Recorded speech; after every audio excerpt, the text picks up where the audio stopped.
বিশ্বনবীর 11টা বউ ছিল। কয়টা? আরো জোরে কন। 11টা বিবি ছিল, দাসী ছিল 2 জন। কয়জন? তা মোট হইলো কয়জন? আমরা একজনের জ্বালায় অস্থির, জীবন দিয়া ফেলাম, মইরা যাবো, এরকম অস্থির কথা আমরা বলি, ঠিক কিনা? বিশ্বনবীর স্ত্রী ছিল 11 জন, দাসী ছিল 2 জন। মোট কয়জন? প্রথম বউ হচ্ছে খাদিজা বিনতে খুয়াইলিদ, 1 নাম্বার, ঠিক কিনা? তারপরে আয়েশা বিনতে আবি বকর, হাফসা বিনতে ওমর, জাইনাব নামে 2 বউ, জাইনাব বিনতে জাহাশ, জাইনাব বিনতে খুজাইমা, সাফিয়া বিনতে হুয়াই ইবনে আখতাব, সাউদা বিনতে জামাআ, জুয়াইরিয়া বিনতে হারিস, মাইমুনা বিনতে হারিস, উম্মে হাবিবা রমলা বিনতে আবি সুফিয়ান, উম্মে সালামা বিনতে আবি উমাইয়া। 11 জন বউ ছিল। সুবহানাল্লাহ।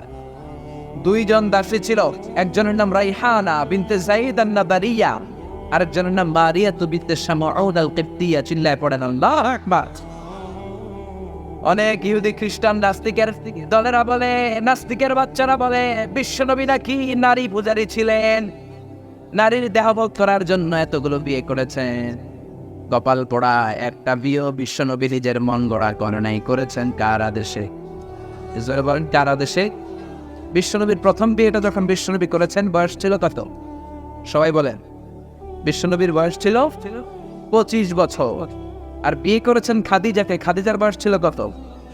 40। শুধু 40ই না, এর আগে খাদিজার আরো 2টা বিয়ে হয়েছে। এরকম একটা বয়স্কা নারীকে বিয়ে করেছে তাগড়া 25 বছরের যুবক মুহাম্মদ সাল্লাল্লাহু। বিশ্বনবী যদি নারী পূজারী হতেন, 25 বছর বয়সে মক্কার সবচাইতে সুন্দরী তরুণীগুলো বিশ্বনবীকে বিয়ে করার জন্য পাগল পাড়া ছিল। বিশ্বনবী জীবনেও নারীদের দিকে চোখ তুলে তাকান নাই। রব্বুল আলামিনের আদেশে তার অন্তরে ইলহাম হয়েছে, খাদিজাকে তিনি প্রথম বিয়ে করলেন। 25 বছরের তাগড়া যুবক বিয়ে করলেন, 2 বার তালাক খাওয়া, অনেকগুলো সন্তানওয়ালা একজন মহিলা, প্রৌঢ়া নারী খাদিজাকে। সুবহানাল্লাহ। 4টা কারণে বিশ্বনবীর এতগুলো বিয়ে হয়েছে। কয়টা? একটা এডুকেশনাল কজ, একটা সোশ্যাল কজ, একটা পলিটিক্যাল কজ, একটা লিগাল কজ। 1 নম্বরে হচ্ছে এডুকেশনাল কজ। জেনে নেন কেন বিশ্বনবী এতগুলো বিয়ে করেছে। মন গড়া করে নাই, আল্লাহ আদেশে করেছে, ঠিক কিনা? 1 নম্বরে এডুকেশনাল কজ। নারীদের বিভিন্ন গোপন বাসালা বিশ্বনবীর কাছে এসে মহিলা সাহাবারা জিজ্ঞেস করতে পারতো না লজ্জার কারণে। এজন্য আল্লাহ বললেন, ও নবী বেশি বেশি বিয়ে করেন, আপনার বউয়ের সংখ্যা হবে 13 জন। মদিনার সব মহিলা সাহাবীগুলা এসে আপনার বিবিদের কাছ থেকে মাসালা শিখে যাবে। লজ্জাকর মাসালাগুলো নবী আপনার কাছে এসে জিজ্ঞেস করা দরকার নাই, আপনার বিবিদেরকে আপনি শিখাবেন, আর বিবির কাছে এসে এসে মদিনার মহিলা সাহাবারা শিখে ইসলাম প্রচার করবে। চিল্লায় করেন আল্লাহু আকবার। এটা হচ্ছে 1 নাম্বার কারণ এতগুলো ওয়াইফ হয়। 2 নাম্বার কারণ হচ্ছে সোশ্যাল কারণ। আমার নবী সামাজিক ছিলেন। বিশ্বনবীর রাইট হ্যান্ড ছিল আবু বকর, এই জন্যে ডান হাতটাকে শক্ত করার জন্য আবু বকরের মেয়েকে বিয়ে করলেন। বিশ্বনবীর বাম হাত ছিল সাইয়েদনা ওমর, বাম হাতটাকে আরেকটু মজবুত করার জন্য ওমরের মেয়ে হাফসাকে বিয়ে করলেন। ইসলামের 4 জন খলিফার 2 জন বিশ্বনবীর শ্বশুর, বাকি 2 জন বিশ্বনবীর জামাই। আবু বকর কিন্তু বিশ্বনবীর শ্বশুর, ওমর ফারুক কিন্তু বিশ্বনবীর, আর উসমান আর আলী ছিলেন বিশ্বনবীর জামাই। সুবহানাল্লাহ পড়েন। 2টা কারণ, একটা এডুকেশনাল, একটা গেল সোশ্যাল। 3 নম্বরে হচ্ছে পলিটিক্যাল কজ, রাজনৈতিক কারণ। বিশ্বনবী ইহুদিদের দুর্গ খায়বারে আক্রমণ করেছেন। আল্লাহু আকবার। খারিবাত খায়বার, খায়বার ভেঙে চুরে মেসাকার করে দিয়ে ইহুদিদের সাথে যুদ্ধে বিশ্বনবী বিজয় লাভ করে ফেললেন। ইহুদিদের সরকার হুয়াই ইবনে আখতাব হ্যান্ডকাফ করে বিশ্বনবীর সামনে এসে দাঁড়িয়েছে। বিশ্বনবী ছিলেন দয়ার নবী, মায়ের নবী। সাহাবারা বললেন, ও নবী, হুয়াই ইবনে আখতাবের একজন কন্যা আছে, বিধবা। বিশ্বনবী মনে মনে ভাবলেন, শত্রুর এই মেয়েটাকে যদি বিয়ে করি, শত্রুর দল হয়ে যাবে আমার শ্বশুর বাড়ি। সুবহানাল্লাহ। ইহুদিদের বিশাল এই গোত্র, এই মেয়েটার আমি বিয়ে করলে এই দুর্গের লোকেরা হবে আমার শ্বশুর বাড়ি। বিশ্বনবী প্রস্তাব দিলেন, তুমি আমার সাথে বিয়েতে রাজি আছো কিনা? সাফিয়া নামক ওই মহিলা রাজি হয়ে গেলেন, বিশ্বনবী বিয়ে করলেন। ইহুদিরা কয়, হায় হায়, এতদিন মুহাম্মদের সাথে মারামারি করতাম, এখন মুহাম্মদ এসে আফগোফে আর কি হয়েছে? ইহুদিরা কয়, আর কিলাকিলির দরকার নাই, সবাই পড় লা ইলাহা ইল্লাল্লাহু মুহাম্মাদুর রাসূলুল্লাহ সাল্লাল্লাহু আলাইহি ওয়াসাল্লাম। এই পলিটিক্যাল কারণে আরো একটা বিয়ে বাড়ছে। এই সাফিয়াকে বিয়ে করেছে পলিটিক্যাল কারণে। এরপর বনি মুস্তালিকের যে সর্দার, তার মেয়েকে বিশ্বনবী বিয়ে করেছেন পলিটিক্যাল কারণে। 4টা কারণ, 3টা বললাম, আরেকটা হচ্ছে লিগ্যাল কজ, আইন শেখানোর জন্য, ইসলামিক কোডিং এন্ড রুলিং শেখানোর জন্য, হুকুম আহকাম শেখানোর জন্য। আপনার যে পালক পুত্র, এটা কিন্তু আপনার আসল পুত্র নয়, আপনি কিন্তু পালক পুত্রের আসল বাবা নন। যে তাকে জন্ম দিয়েছে ওই জনক লোকটাই হচ্ছে তার আসল বাবা, ঠিক কিনা? বিশ্বনবী একজন পালক পুত্র পাললেন, নাম যায়েদ ইবনে হারেসা। মক্কার লোকেরা বলতে আরম্ভ করলো যায়েদ ইবনে মুহাম্মদ, মানে মুহাম্মাদের ছেলে যায়েদ। আসলে কি যায়েদ মুহাম্মাদের ছেলে? হারেসার ছেলে। এটা বোঝানোর জন্য আল্লাহ বললেন যায়েদকে বলেন তার স্ত্রীকে তালাক দিতে। তালাক হয়ে গেল, নিজের পালক পুত্রের ছেলেকে বিশ্বনবী বিয়ে করে মক্কা মদিনার লোকদের চোখের মধ্যে আঙ্গুল দিয়ে দেখাই দিলেন, দেখো পালক পুত্রের ছেলেকে বিয়ে করা যায় তালাক হওয়ার পরে, কারণ পালক পুত্র নিজের ছেলের মতো নয়। চিল্লায় বলেন ঠিক কিনা? এই জন্য বিশ্বনবীর বিয়ের সংখ্যাগুলো বাড়িয়ে দিয়েছেন কে? প্রথম বিয়ে করলেন খাদিজাকে। বিশ্বনবী খাদিজারে এত ভালোবাসতেন, খাদিজা ইন্তেকালের পরে বিশ্বনবী যেই বছরটা কাটিয়েছেন, বিশ্বনবী এটার নাম দিয়েছেন আমর বছর, দুঃখের বছর। যেই বছর খাদিজা ইন্তেকাল করলো ওই বছরটাকে বিশ্বনবী নাম দিয়েছেন দুঃখের বছর।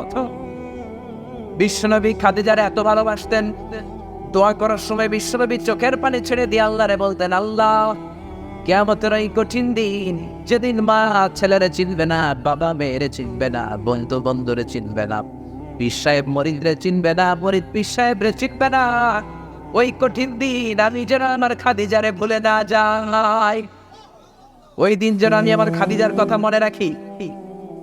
মা আয়েশা খাদিজাকে নিয়ে খুব গায়রাত করতেন, মানে হিংসা করতেন। একদিন বললেন, ও নবী, বারবার ওই বুড়ি মহিলার কথা বলেন কেন? ওই বুড়ি তো কবে মরে গেছে, বুড়ির পরে আমাদেরকে আল্লাহ আর বউ বানিয়েছে, আমাদেরকে পেয়ে কি আপনি খুশি নন? ওই বুড়ির পরে সুন্দরী সুন্দরী বিবিকে আল্লাহ আপনার দান করে নাই। বিশ্বনবী মা আয়েশার থুতনিটা ভেবে চেপে ধরলেন, কোনোদিন কোনো বিবির গায়ে হাত তোলে না, এই প্রথম আয়েশার থুতনিটা চেপে বললেন, আয়েশা খবরদার, খাদিজার বিরুদ্ধে কোনোদিন এরকম হিংসাত্মক কথা বলবো না, খাদিজার মতো আমি একটা বউ পাই নাই। চিল্লায় বলেন আল্লাহু আকবার। এটা বলছে রাগের মাথায়, আবার অন্য সময় আয়েশারও প্রশংসা করে দিয়েছে, চিল্লায় সুবহানাল্লাহ। খাদিজা যখন ইন্তেকাল করে বিশ্বনবী গোসল করালেন, কাফন হলো, দাফন হলো, কবর দিলেন, নিজে দাঁড়িয়ে দোয়া করলেন। খাদিজাকে কবর দেওয়ার পরে সাহাবারা ঘরে ফিরে যায়, বিশ্বনবী যায় না। আবু বকর বললেন, ও নবী চলেন ঘরে ফিরে যায়। বিশ্বনবী বললেন, আবু বকর তুমি যাও, আমি যাব না, কারণ যেই মহিলাটাকে মাত্র কবরে শোয়াই দিলাম সাধারণ কোনো মহিলা না, আমার বিপদের দিনের সঙ্গিনী খাদিজা। মক্কায় যখন আমার কেউ ছিল না তখন ছিল সে, যখন আমার কেউ ছিল না তখন সাথী খাদিজা। কেউ আমার আশ্রয় দেয় নাই, অর্থ দেয় নাই, শেল্টার দেয় নাই। খাদিজা আমরার মতো, ছাতার মতো, মেঘের মতো আমাকে সবসময় ছায়া দিয়ে রেখেছে। মক্কার লোকেরা আমার 3 বছর জেল খাটালো, ওই জেলখানার ভিতরে কেউ যায় নাই, খাদিজা গিয়েছে। 3টা বছর খাদিজা আমার সাথে জেল খেটেছে। আবু বকর পৃথিবীর কোনো মহিলাকে রব্বুল আলামিন আরশের উপর থেকে সালাম দেয় নাই, একটা নারীকে শুধুমাত্র আরশের উপর থেকে আল্লাহ সালাম দিয়েছে, সেটা হলো আমার এই খাদিজা। সর্বপ্রথম যেই নারী আমার হাতে হাত রেখে কালিমা পড়েছে এটা হলো আমার খাদিজা। ও আবু বকর তুমি ঘরে ফিরে যাও, আমি যাব না, আমি নবী দাঁড়িয়ে থাকবো। খাদিজার কবরের 3টা প্রশ্নের জবাব, মার রব্বুকা ওয়া মা দীনুকা ওয়া মান হাযার রাজুল। এই খাদিজার কবরের 3টা প্রশ্নের জবাব আমি নিজে দিয়ে তারপরে আমি ঘরে যাব রে আবু বকর। সাইয়েদনা জিবরাইল এসে বললেন, নবী আপনি ঘরে ফিরে যান, আল্লাহ জানিয়ে দিয়েছে আপনার আর দাঁড়িয়ে থাকার দরকার নাই, ঘরে ফিরে যান, আবু বকরের সাথে আপনি চলে যান। আল্লাহ জানিয়ে দিয়েছে খাদিজার কবরের 3টা প্রশ্নের জবাব আরশের উপর থেকে আল্লাহ নিজেই দিয়ে দিবে। কি ভালোবাসতো খাদিজাকে। খাদিজার পরে বিশ্বনবী যাকে ভালোবাসতো সে হচ্ছে আয়েশা, সবচেয়ে বেশি ভালোবাসতো। বিশ্বনবী বলেন, উরি তুকি সালা সালাইয়া ইয়া আয়েশা, আয়েশা বিয়ের আগে আমি রাতে তোমার 3বার স্বপ্নে দেখেছি। বুখারীর বর্ণনা। কয়বার? এই 3বার স্বপ্নে দেখার পর তোমার চেহারাটা জান্নাতের একটা রেশমি কাপড়ে এনে জিব্রাইল বলল, বিশ্বনবী দেখুন তুমি এটারে কেমন লাগে? আমি বললাম ভালো লাগে। জিব্রাইল তার কয়েকদিন পরে বললেন, ও নবী আকাশ থেকে ডিরেক্ট প্রপোজ, সরাসরি প্রস্তাব, বিয়ে করবেন নাকি? কার মেয়ে? জিব্রাইল কয় আবু বকরের মেয়ে। বিশ্বনবী বললেন, ও জিব্রাইল, তুমি যদি ঘটক হও, আল্লাহ যদি হয় বিয়ের কাজী, আমি মুহাম্মদ রাজি। বিয়ে হয়ে গেল, সুখ আর সুখ। বিশ্বনবীর একমাত্র কুমারী বউ মা আয়েশা যখন বিশ্বনবীর সাথে এক ল্যাপের নিচে শুয়ে থাকতো, তখনও কোরআনের আয়াত নাজিল করতো কে? বিশ্বনবী যখন অন্যান্য স্ত্রীদের সাথে এক ল্যাপের নিচে শোয়া, তখন কিন্তু কোরআনের আয়াত নাজিল হতো না। শুধুমাত্র কেবলমাত্র মা আয়েশার সাথে যখন শোয়া, তখন কোরআনের আয়াত নাজিল করতো কে? চিল্লায় বলেন কে? মা আয়েশা বলেছেন, 5টা জিনিস আল্লাহ আমারে দিয়েছে, পৃথিবীর কাউরে আল্লাহ দেয় নাই। 1 নাম্বার, আমি বিশ্বনবীর একমাত্র কুমারী বউ, বাকি বউগুলা ছিল বিধবা। আমি ছাড়া বিশ্বনবীর কোনো কুমারী বউ ছিল না। 2 নাম্বার, আমার ঘরে বিশ্বনবীর কবর। যারা হজ উমরা করতে যান, বিশ্বনবীর সালাম পড়তে যান, এখন এটা মসজিদে নববীর ভিতরে অ্যাটাচ হয়েছে। যেই জায়গায় বিশ্বনবী আজ আবু বকর আর ওমরকে ডান দিকে রেখে শুয়ে আছেন, এটাই ছিল মা আয়েশার ঘর। সুবহানাল্লাহ। আমার ঘরে বিশ্বনবীর কবর। 3 নাম্বার, আমার কোলেই মাথা রেখে বিশ্বনবী শেষ নিঃশ্বাস ত্যাগ করেছেন। 4 নাম্বার, আমার কারণে তোমরা তায়াম্মুমের বিধান পেয়েছো। এই যে আমরা ওযু না করতে পারলে, পানি না পেলে তায়াম্মুম করি, এটা মা আয়েশার কারণে আমরা পেয়েছি। সুবহানাল্লাহ। বনুল মুস্তালিকের যুদ্ধ থেকে বিশ্বনবী ফিরে আসছেন। প্রতিমধ্যে মা আয়েশা গলার লকেট হারায় ফেলছে। লকেট চিনেন নাকি চেইন চিনেন? হার চিনেন? হার, আচ্ছা হার, স্বর্ণের হার হারায় ফেলছে। বিশ্বনবী বলে, কাফেলা থামা, আমার স্ত্রী হার হারিয়েছে, হার খুঁজবে। সবাই হার খুঁজতে খুঁজতে ওদিকে মাগরিবের সময় চলে যায়। এখন কি করবে? যেই জায়গায় হার হারাইছে ওই জায়গায় পানিও নেই, পানি অনেক দূর। বিশ্বনবীর প্ল্যান ছিল কাফেলা যেতে যেতে পানির জায়গায় থামবো, ওযু করে নামাজ পড়বো। কিন্তু হার খোঁজার কারণে এখন পানিও নাই। তখনও তায়াম্মুমের বিধান মুসলমানরা জানে না, আল্লাহ জানায় নাই, নাজিল করে নাই। সবাই আবু বকরকে বকাবকি শুরু করলো, আবু বকর, দেখো তোমার মেয়ের কাণ্ড, তোমার মেয়ের হার হারিয়ে যাওয়ার কারণে আজকে আমাদের সবার নামাজ কাজা হবে, বিশ্বনবীর নামাজ কাজা হবে। কি কাজ করবে তোমার মেয়ে? আবু বকর যে আয়েশারে থাফকাতে লাগলো, আয়েশা কি করলি? আল্লাহ সাথে সাথে আবু বকরকে ধমক দিয়ে কোরআনের আয়াত নাজিল করলো, আবু বকর আয়েশারে ধমক দিও না, আয়েশারে ধমক দিলে আমার অলস কেঁপে যায়। فإن لم تجدوا ماء فتيمموا صعيدا طيبا। আয়েশার সম্মানে আল্লাহ আয়াত নাজিল করলেন, ফাইন লাম তাজিদু মাআন, এখন থেকে সফরে কোথাও যদি ওযুর জন্য তোমরা পানি না পাও, মাটি দিয়ে তায়াম্মুম করে নামাজ পড়বা, কবুল করে নিবে কে? এজন্য মা আয়েশা বলতেন, এমন গুণগুলো আল্লাহ আমাকে দিয়েছে, বিশ্বনবীর কোনো বিবিকে আল্লাহ এই গুণগুলো দেয় নাই। এত ভালোবাসতো বিশ্বনবী আয়েশাকে, 1 বালতি থেকে পানি নিয়ে 2 জনে গোসল করত।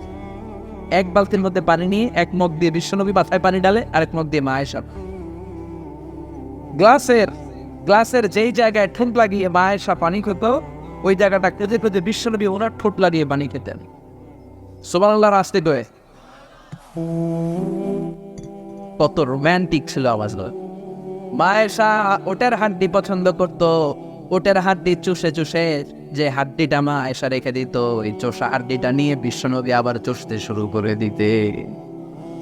রাতের বেলা দুষ্টামি করতেন মা আয়েশার সাথে। মা আয়েশাকে ছোট্ট বয়সে বিয়ে করেছেন, 9 বছর বয়স।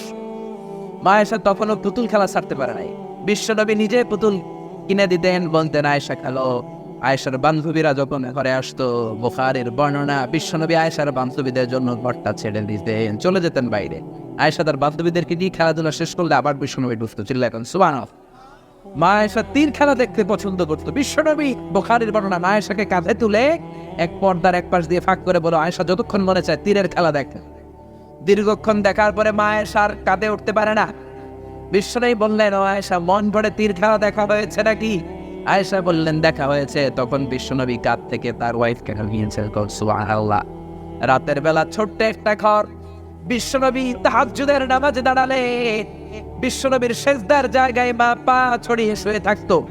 বিশ্বনবী লম্বা সময় কেরাত করে, রুকু করে, সেজদা দেওয়ার জায়গা নাই, কারণ সেজদার জায়গায় মা আয়েশার পা বিছানো আছে। ভাই, বিশ্বনবী মা আয়েশার পায়ের মধ্যে চিমটে দিত।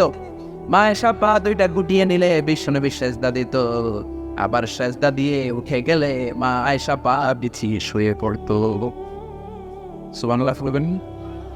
কি সুন্দর ছিল ওনাদের সংসার, কি ভালোবাসা ছিল। স্বামী স্ত্রীর পারস্পরিক সম্পর্ক তো আমরা বিশ্বনবীর জীবনী থেকে শিখবো, সাহাবাদের জীবনী থেকে শিখবো, ঠিক কি না?